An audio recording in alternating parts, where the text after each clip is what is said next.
Well, hey everybody, I'm Pete Collins, and this is hole number 8 at Inverness from the short tees. And I wanted to talk to you about maybe figuring out a better way to practice for certain holes that sort of get your goat. I don't know, you have trouble with them.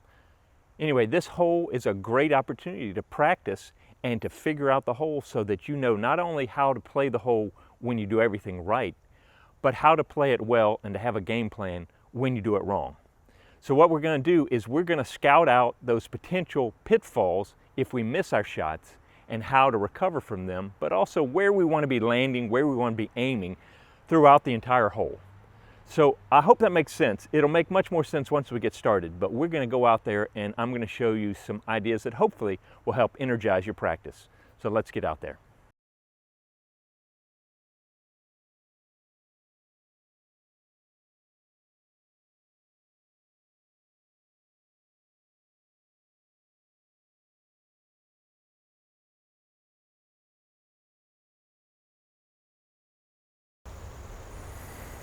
All right, anything left or right in there, you're just simply going to try to get out, get back to the middle. Anything before these trees is pretty much jail, and you need to lick your wounds and just try to get over the hill if you can with your recovery shot.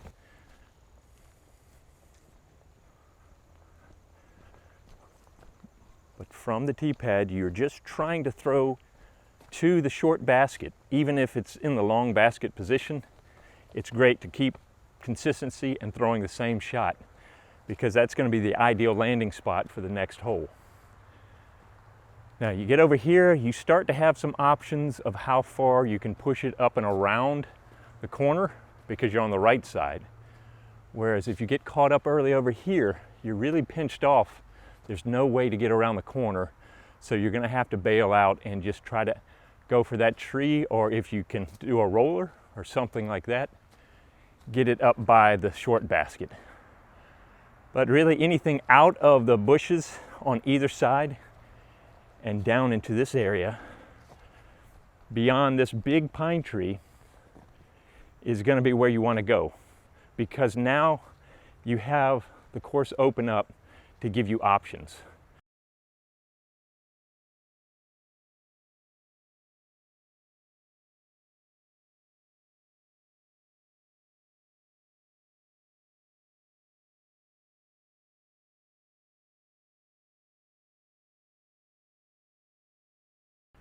Before you pass this tree over here, you're really pinched off. Once you get into this area, you have a chance to go up onto the top of the hill and be looking at the basket.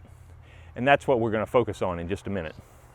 But first, let's continue on. A lot of times if you throw too far, you get rolled down into that roadway and it's trouble.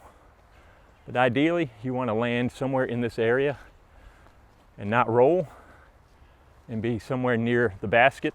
My bag is right on the pole for where the short basket goes.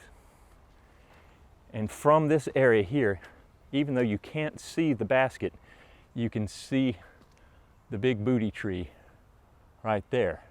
That's your landmark.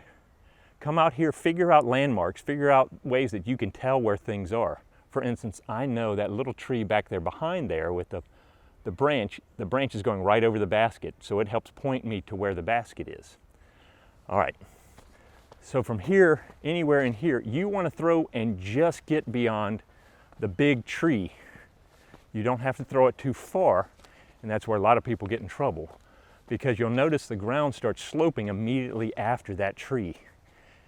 And so you've got to take that in consideration.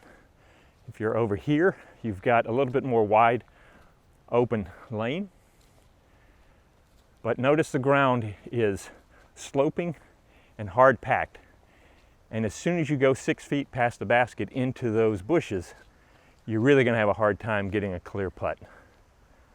So now what we're going to do is we're going to take a look at a couple key spots that you might want to come out and practice, because you're probably going to find yourself in those spots on a regular basis. So feeling confident about how to play from those spots will make you calmer and hopefully more successful when you play this hole. So let's see how we do. Okay, we're going to take an example drive that just gets over the hill right here in the middle. A lot of shots end up here or down in this area. So you need to think about your footing first off, but then what kind of shot do you want to make? It's uphill, it flattens out, but you got to think, am I going to throw a forehand or a backhand?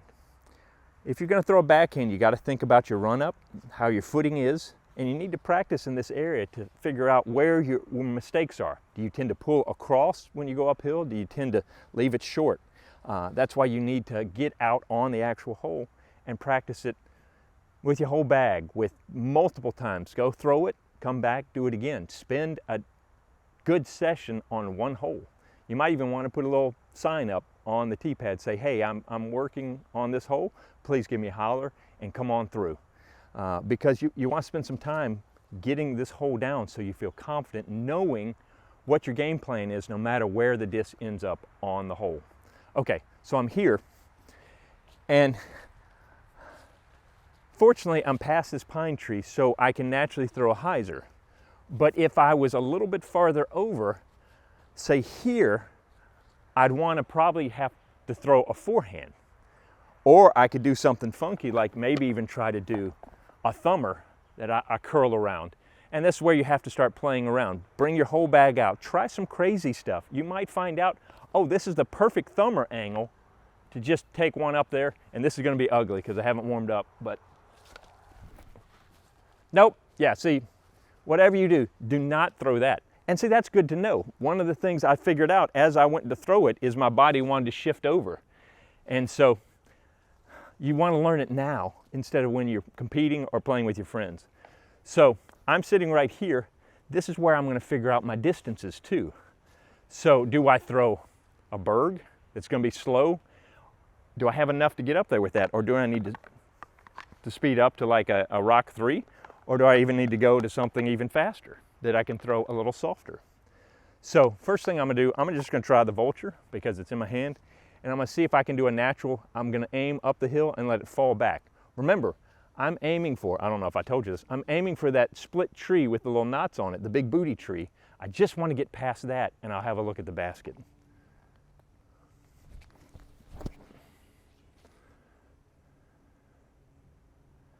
That was close, but it may be a little long. The nice thing is I didn't have to strain to make that shot. The question is how it's going to finish up. So now I'm going to the opposite extreme. I'm going to try the berg, and I'm going to have to give it some juice. If the footing's okay, I can do that. If it's bad footing, I need to disc down so I can be softer with my footing. Let's see.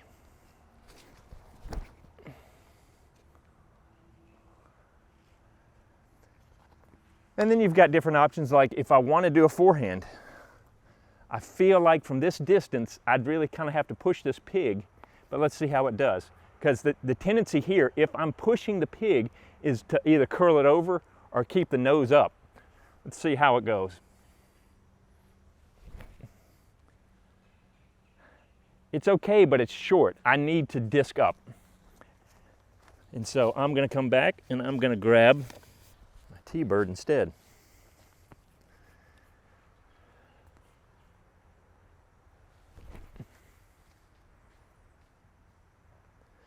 And that just felt more natural. I was like, okay, I know in this area, don't force a pig. Let's try something else.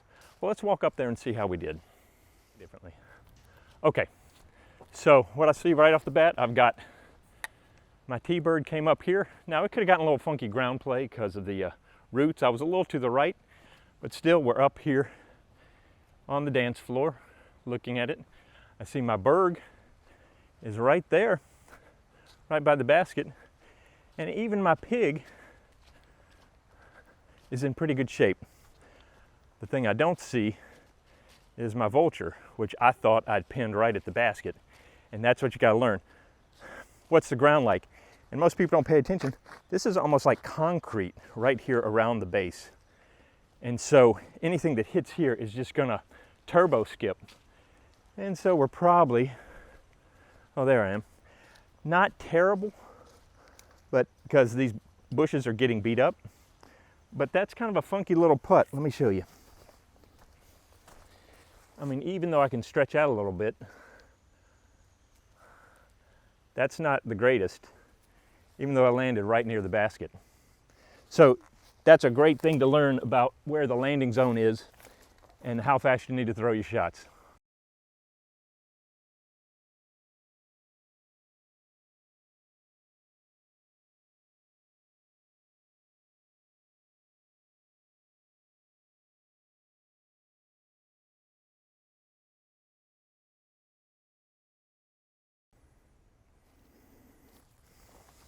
Okay, here's another area that the discs tend to collect in.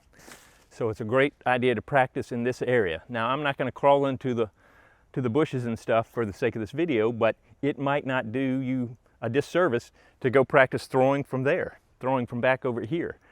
Figure out exactly how you're going to scramble out of these bushes, because this is such a collection point, your disc is going to end up here. Okay, but let's say it doesn't go in the bushes, you're just here. There's a lot of loose soil, it's flowing down here, you're throwing up the hill, same type of thing. Do you throw a driver? Do you throw a mid-range or a putter? What's going to be the best? Ideally, something soft and slow to stop at the basket, but if you've got to really crank it from here, chances are you're going to misfire. So trying to find that happy medium. So first of all, I'm going to start with my trusty birdie, because throwing uphill, I do know that I'm going to be able to throw more easily with something that's flippy and a little turnover. So I'm going to try this first. Make sure to check your footing. You might not be able to see this. There's a stump right there. If I'm not aware, I could really do some damage. Okay? Once again, I'm just aiming at that tree with the big booty and just trying to miss it either on the right or the left. I won't say which side, because in case I misthrow it, I'll pretend that's the side I was going for. See, I'm having to check my stance, come up. All right.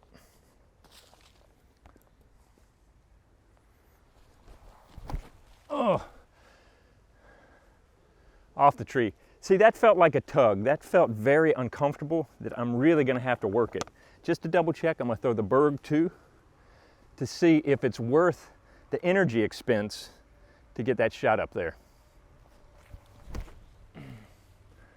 Well, I kind of do like the end result. It's not going to go too far past. It might be a touch past. That's why I'd probably tweak up to the pig and try it again.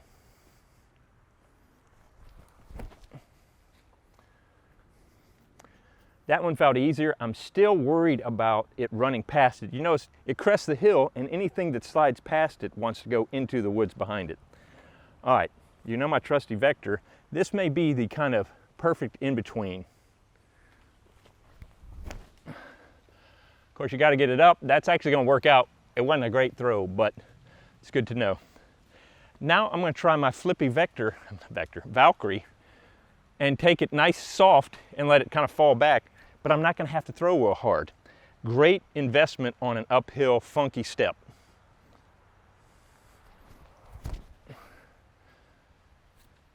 See how it just kind of wanted to ride up the hill, flatten out, and go for me? I'm worried about the end result as far as sliding past the basket, but it was a much easier throw. And then finally, I'm just going to do a big spike around with the T-bird, help me kind of run across the ground and pull over here.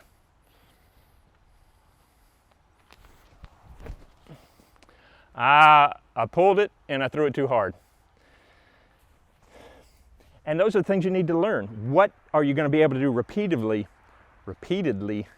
that is more comfortable to you, that you're not worried about, man, if I'd hit a tree with that T-bird, I could have gone forever. So I think from here, I'd probably throw my pig or my vector, really probably my pig, because it feels like the best of all the worlds I have to choose from.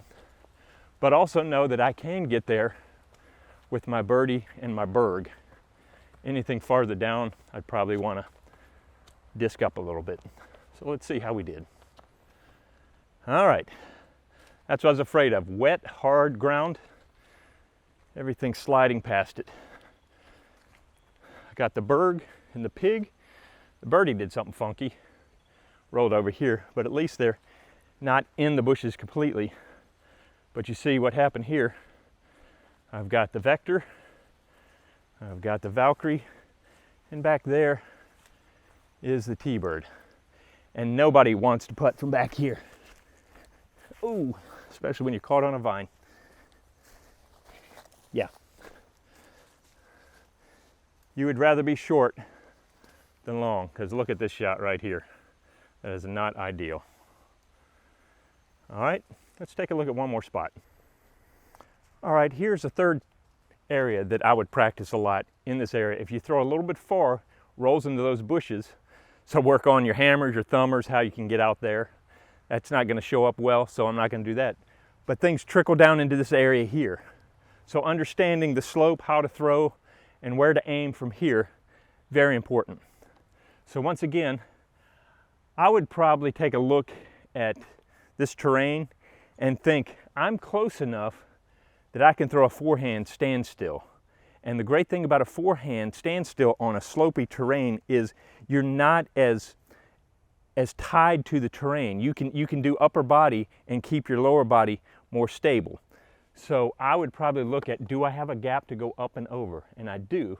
Or I can go hyzer this way. The problem is if I push too far that way, I may get caught in the jail early. Now the miss is early up on the hill. Once you go past the basket, it's almost automatic jail. So I'm thinking, as long as I hit this big gap up here, I'm gonna make it to those trees and I'm okay with that. If I try to force it this way, I may get caught up way early and get buried and have to just scramble to get out of those. These privet things just don't play.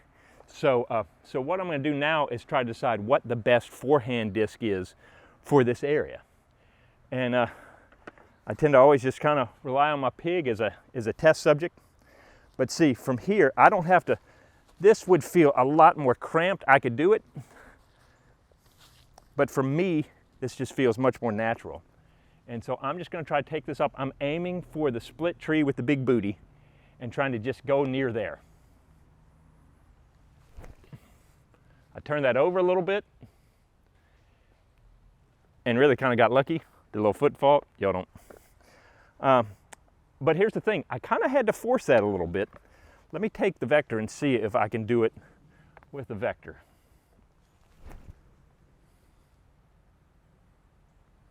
Just inside the tree. I'd like to be a little farther out. Okay, now I'm not real thrilled with that as far as it's repeatable, but I feel like I'm pushing it a little bit. And I know when I get up tight, I can miss that shot repeatedly.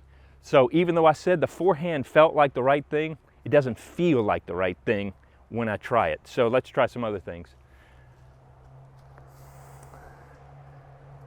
I just don't have a good, I can't really run up, but I can get a little shuffle in here. Let's try the berg just straight at the tree.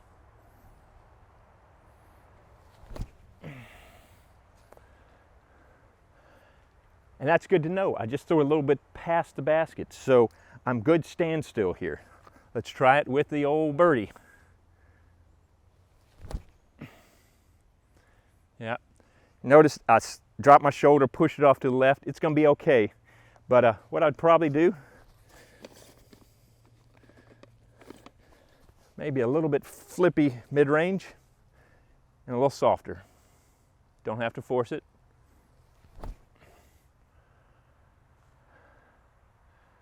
A little bit to the right. And so there you go.